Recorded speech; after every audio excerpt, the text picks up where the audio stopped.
Os santos são sinais da presença do ressuscitado na história. Hoje, dia 4 de novembro, celebramos São Carlos Borromeu.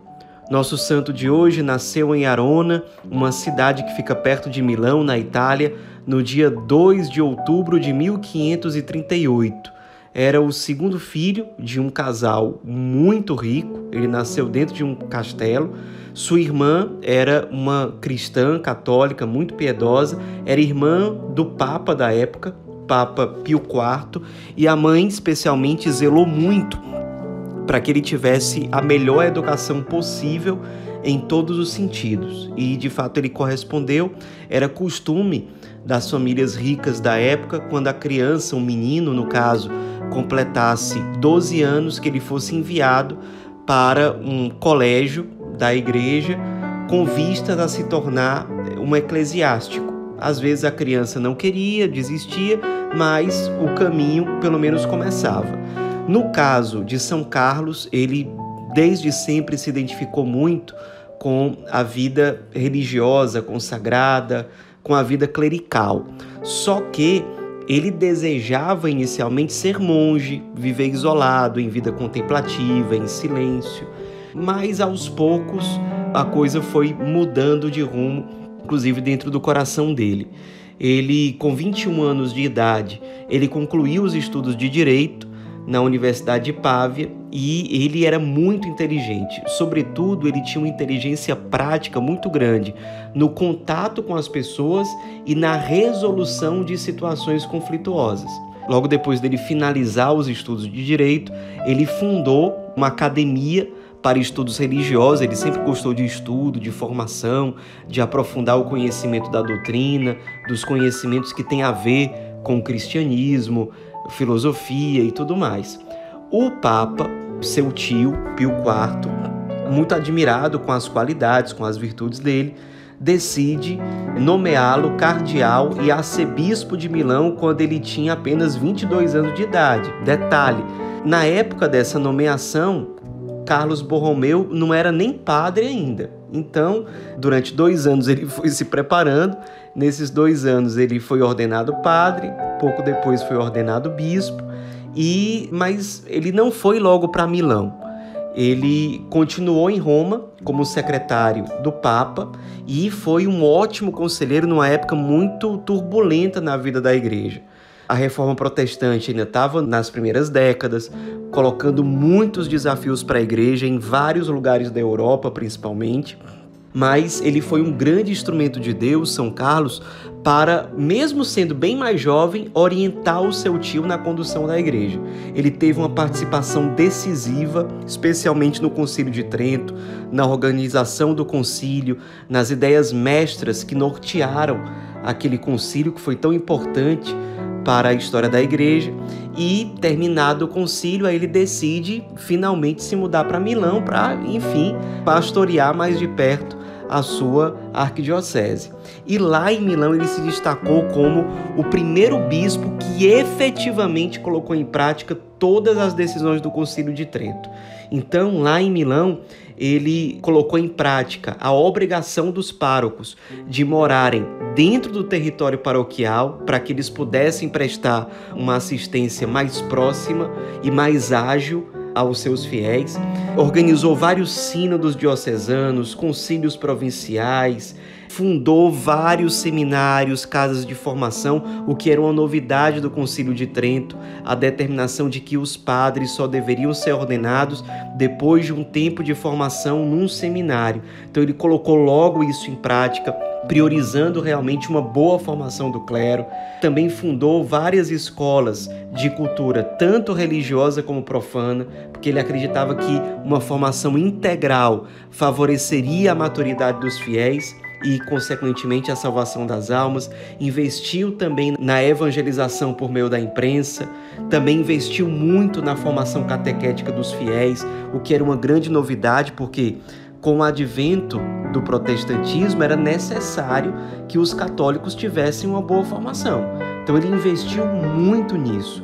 Ele era de família muito rica, então ele pegava o dinheiro que ele tinha, e não era pouco dinheiro, E ele investia mesmo na criação disso tudo, seminários, casas de formação, imprensa, escolas. Também construiu hospitais e albergues para os pobres, porque ele também tinha uma grande sensibilidade para com os mais abandonados.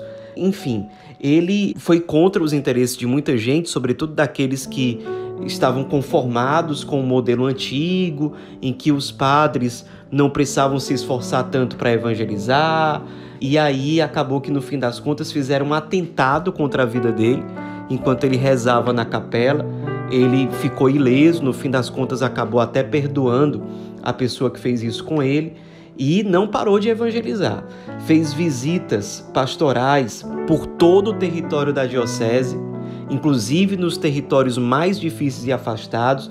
Eram mais de 1000 paróquias, ele visitou todas, e a cada visita pastoral ele organizava uma grande missão popular ali. Era um momento muito forte de evangelização naquela paróquia onde ele estava. Então mobilizava muitas pessoas, e até hoje, isso que ele começou a fazer até hoje é imitado por muitos e muitos bispos em todo o mundo.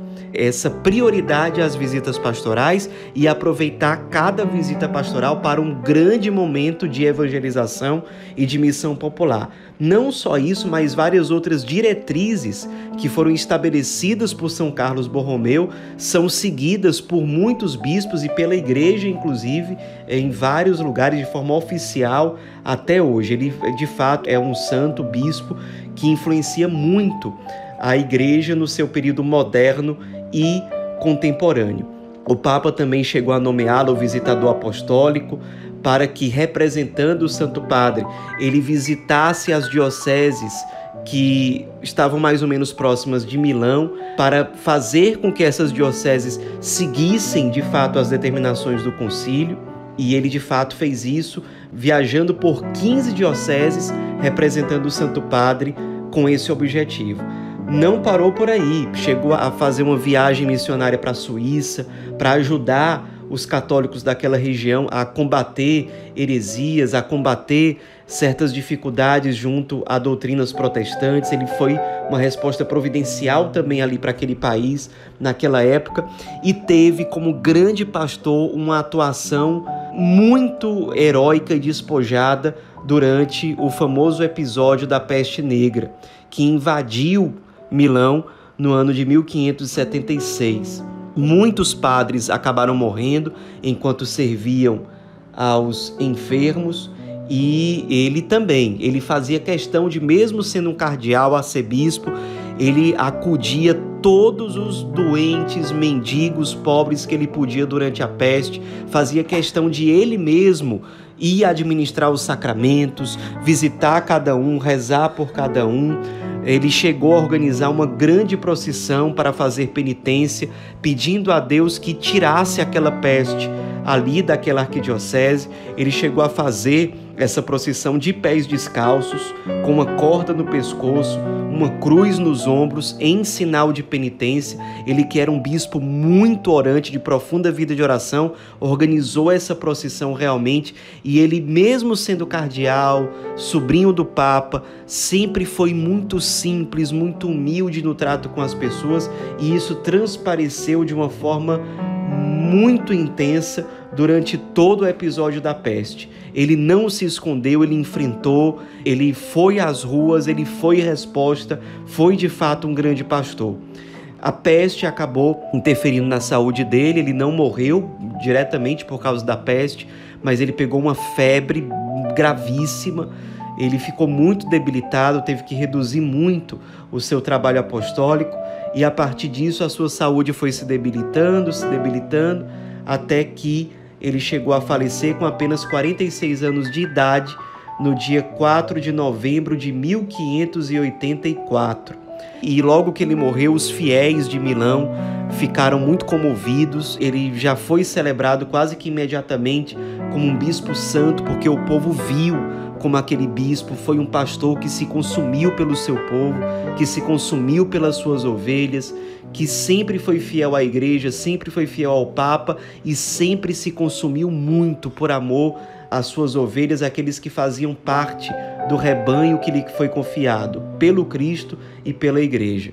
Por conta da sua erudição, da sua importância na formação dos fiéis, muitas instituições ao longo dos séculos receberam o seu nome: escolas, centros culturais, seminários, etc. Ele acabou sendo canonizado pelo Papa Paulo V no ano de 1610. Nos inspiremos nesse grande homem, grande bispo, grande pastor da Igreja, que foi resposta para o seu tempo e continua sendo resposta ainda hoje, para que nós, como Igreja, aprendamos o que significa ser um verdadeiro pastor, um verdadeiro sacerdote, um verdadeiro bispo, que é sensível à necessidade das suas ovelhas e que se faz dom inteiramente por elas, sem querer receber aplausos, sem querer receber simplesmente regalias, mas se fazendo o servo dos servos, o último dos últimos. São Carlos Borromeu, rogai por nós.